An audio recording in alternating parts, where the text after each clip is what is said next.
Olá pessoal, paz do Senhor a todos vocês que estão aí vendo esse vídeo. Bom, eu tô aqui para compartilhar uma palavra da parte do Senhor com vocês.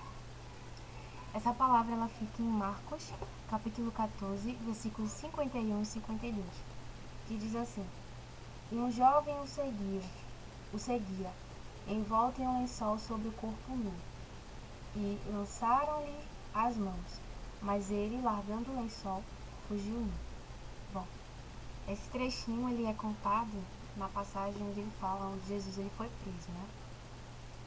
Esse jovem ele viu aquela multidão indo atrás de Jesus e ele resolveu sair do jeito que ele estava.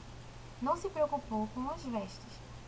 Ele estava envolto a um lençol, um traje totalmente inadequado para aquele tempo, né? E hoje em dia, né? Quem é que vai sair de casa com um lençol? Ninguém, né?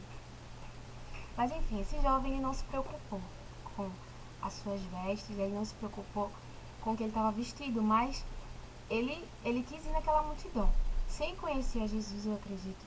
Ele foi naquele meio, sem se preocupar com a veste que era aquele lençol, que nem chama, a gente nem dá pra chamar uma veste, né? Só cobriu o lençol. Enfim, esse jovem era um jovem que não tinha nenhum compromisso com Jesus. Mesmo assim, ele foi atrás daquela multidão. E eu quero trazer essa palavra um pouco para as nossas vidas nos dias de hoje. Quer dizer, eu já fui ministrada aqui com essa palavra e eu acredito que Deus ele vai falar com o seu coração também, né? Pode não ser nos aspectos que eu vou apresentar, mas talvez tenha outras áreas da sua vida que vai precisar você botar essa palavra em prática aí. Bom, ele é um exemplo para nós, um exemplo ruim, um exemplo bom, né? Mas é um exemplo, para que não venhamos ter a mesma atitude que esse jovem teve. Eu quero começar falando sobre o compromisso com Deus. Esse jovem ele não tinha nenhum compromisso com Jesus. Ele foi sem conhecer. E quantas vezes, né, existem muitos aí por aí espalhados neste mundo que vivem dentro das igrejas sem nenhum compromisso com Deus. Não tem compromisso com a palavra, não tem compromisso com o ministério, não tem compromisso com Deus, né? Se não tem compromisso com Deus, imagine com as outras coisas, claro. Tudo é consequência. Então, são pessoas que não se fixam em sua igreja. Aquelas pessoas, sabe, que entra e sai da igreja, entra e sai. Só vive nessa, entra e sai. São pessoas que não têm compromisso com Deus. Pessoas superficiais. E essa não é a vontade de Deus para as nossas vidas. Jesus morreu na cruz do Calvário para que a gente esteja vivendo uma vida distante como antes? Não. É mudança, né? É nascer de novo. Se eu nasci de novo, antes eu não tinha nenhum compromisso com Deus. Hoje eu vou começar a ter. Então, quantas pessoas estão por aí nas igrejas sem nenhum compromisso com Deus?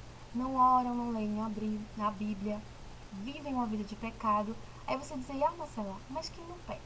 Mas eu estou falando viver a vida de pecado. Nós, cristãos, nós temos que lutar contra o pecado todos os dias.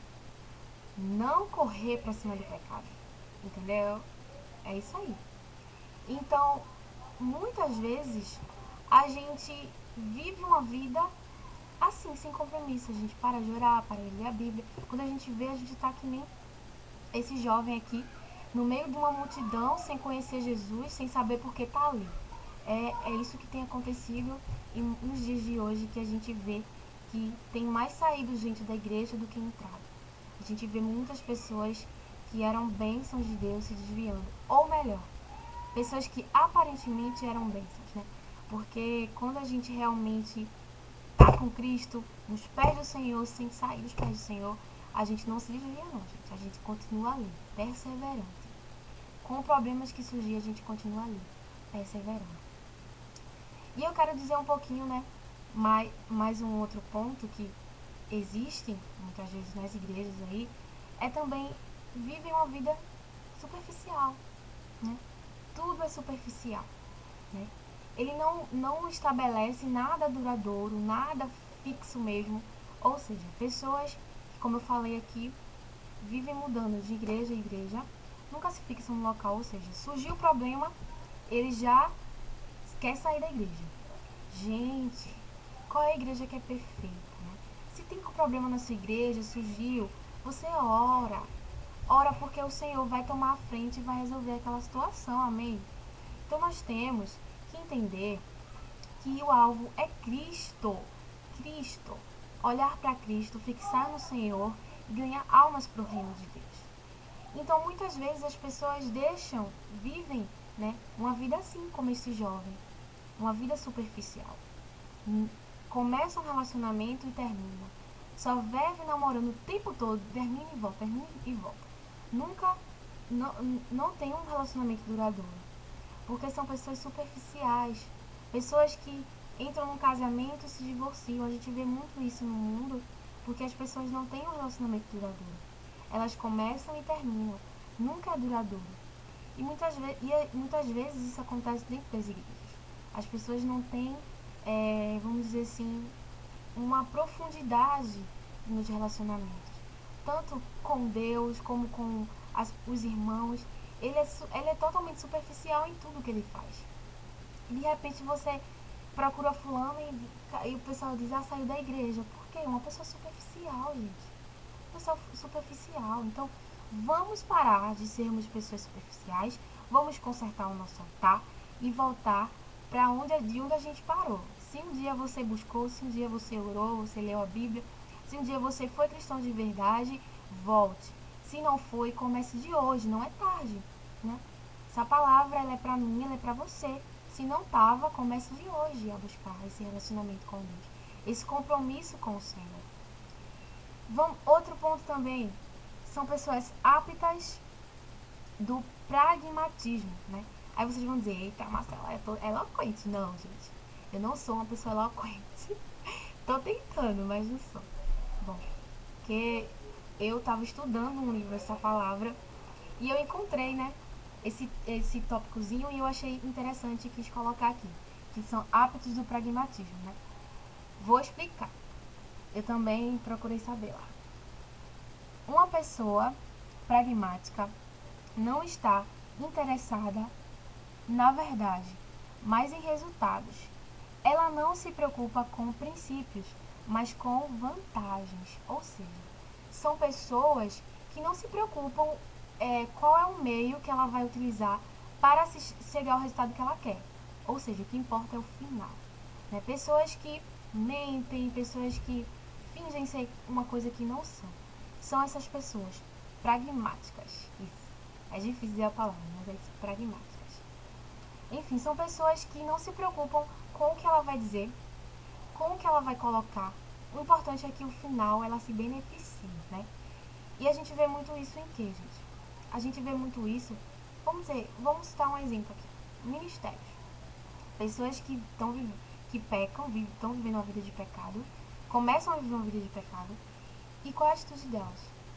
O líder vai, claro, né, gente? A gente também tem que falar, né? Tem que dizer, temos que ser sinceros. E essas pessoas ficam no ministério, descala, vai. Em pecado, gente. Que absurdo. Não tem a humildade de chegar pro líder, de chegar pra pessoa e dizer, olha, eu não vou poder ficar. Não precisa dizer o que é que tá acontecendo com você se você não quiser contar. Mas você chegar pra ele, seria bom, né? Mas você chegar pra ele e dizer, olha, eu não vou poder ficar. São pessoas que não se importam com a verdade. O importante é elas estarem ali, importante é elas serem bem vistas, né? Como diz. O importante não é a condição que ela tá. O importante é o final. Todo mundo vai me ver ali, todo mundo, né? Vai ser estranho não estar ali. Então, são pessoas pragmáticas. Pessoas que não se preocupam. Passam uma por cima das outras, né? Em ministério, a gente vê, passam uma por cima das outras para conseguir o que quer, né? Vamos parar de sermos assim, vamos parar de sermos pessoas pragmáticas, né? Porque isso não é de Deus, ok? E vamos consertar as nossas vidas. Vamos parar de sermos pessoas assim, vamos ser sinceras, vamos usar com a verdade. Isso é consequência de quem não tem relacionamento com Deus, né? Vamos tomar vergonha na cara e vamos, né, se levantar, né? Eu costumo dizer pra mim mesma, teve vários momentos que eu caí e eu queria ficar lá, caída. Mas eu disse, Marcela, pelo amor de Deus, né? carne é uma coisa de louco. Que se você não dá um tapa nela, ela dá um tapa em você. Então você tem que dar um grito de socorro e dizer, Senhor, vem cá. Olha, a Marcela te conserta, te levanta, porque aqui não tem lugar não. Isso é verdade, a gente tem que sair dos lugares aonde Deus não nos colocou. E às vezes Deus coloca a gente num lugar e a gente quer ir para outro. E não é assim, né? Então, outro ponto também que eu quero colocar aqui são pessoas que não podem se defender. Se a pessoa não pode se defender, imagine ser justificado por Deus, né? Porque a palavra de Deus nos diz que o justo não se justifica, quem justifica é o Senhor.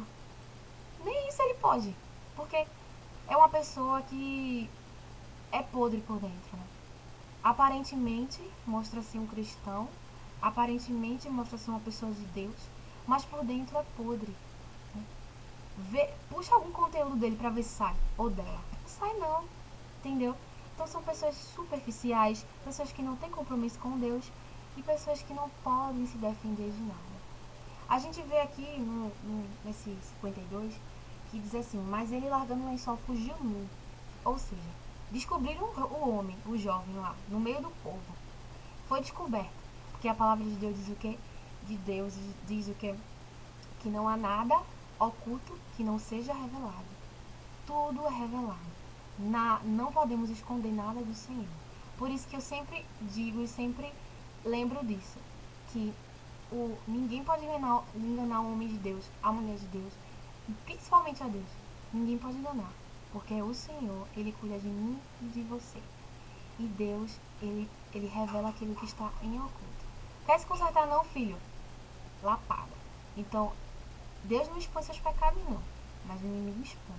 Então vamos estar, olhos abertos, consertar. Esse jovem, ele se viu nu naquele momento. Quando pegaram ele não teve como se defender. Ou seja, a sua nudez ela foi exposta. E ele se sentiu envergonhado. E não é assim que acontece? Você teima em viver a sua vidinha medíocre, cheia de pecados, sem compromisso com Deus. E o que acontece? Deus fala com você, o inimigo expõe seus pecados, o que você faz? Sai da igreja. E vive assim de igreja em igreja, que nem um lobo. Então vamos parar com isso, né? Precisamos consertar o nosso altar. Conserte o seu altar. Temos que nos revestir da armadura do Senhor, a armadura de Deus. E não vivermos uma vida como esse jovem. Tá ali no meio da multidão, ou seja, tá ali na igreja sem saber porque tá na igreja. Não é assim, né? E esse jovem, ele se viu nu, ele se viu exposto, né? Então, precisamos nos revestir com essa armadura de Deus. Então, eu quero dizer para você que está aí, né, talvez você esteja se identificando com esse jovem. Talvez você esteja passado meses, um ano, porque eu falo pra você aí, que tá tempos na igreja e, meu Deus do céu, ainda não se consertou também. Vamos nos consertar. Então, talvez você diga, é tarde pra mim, Marcela. Tanto tempo que eu tô aqui que eu me acostumei. Tanto tempo que eu vivo essa vida que eu não sei nem se Deus vai me perdoar. Deus está falando com você nesse momento. Então, se você tem algo a consertar com o Senhor, eu falei aqui sobre esse jovem, mas talvez você tenha outras áreas na sua vida que precisa ser consertada. Que você precisa firmar um compromisso com Deus, que você precisa restaurar esse elo. Então, nesse momento, que você medite, né? Realmente. E você coloque em prática essa palavra na sua vida. Olha, não o que o jovem fez, mas ao contrário disso, né? Você cria um relacionamento mais profundo com Deus, duradouro, né? Chega de ter relacionamentos superficiais, de ser uma pessoa mascarada. É hora de dizer quem é, assumir seus erros, pedir perdão ao Senhor e consertar o teu altar. Amém? Essa é a palavra que eu quero deixar no coração de vocês e as nossas vidas. Jesus está voltando. Precisamos consertar o nosso altar todos os dias. Todos os dias somos, como é que eu posso dizer a palavra? Somos enfrentados, assim, para que a gente possa consertar o nosso altar, né? Então precisamos tomar vergonha na cara. Eu digo isso pra vocês porque eu digo isso pra mim quando eu tô indo pra um caminho que eu sei que não é esse caminho que Deus ele traçou pra mim. E eu procuro mesmo quando eu não tô com forças, eu clamo a Deus. E quando e clamo a Deus. E mesmo assim também tenho pessoas amigas, homens de Deus, mulheres de Deus que tá sempre ali para me ajudar. Eu tenho certeza que aí na sua igreja, onde você faz parte, existem homens e mulheres de Deus que podem me ajudar. Então é isso, gente. Espero que vocês tenham se edificado com essa palavra. Eu realmente estou tô super feliz. Quero dizer que agradecer a Léo e Liana, que são líderes dos jovens. Quero dizer que vocês são muito importantes na minha vida. Eu estou muito feliz, né? E um beijo para as pessoas também, a todos os meus amigos. E amo a Ágape, amo. E quero dizer para mais uma palavra, né? Em relação a essa passagem a vocês, é o seguinte, né? Consertem, novamente, consertem o altar. Vamos andar, né, em unidade, né? O corpo de Cristo em um só pensamento, em uma só direção. Um beijo e tchau, tchau.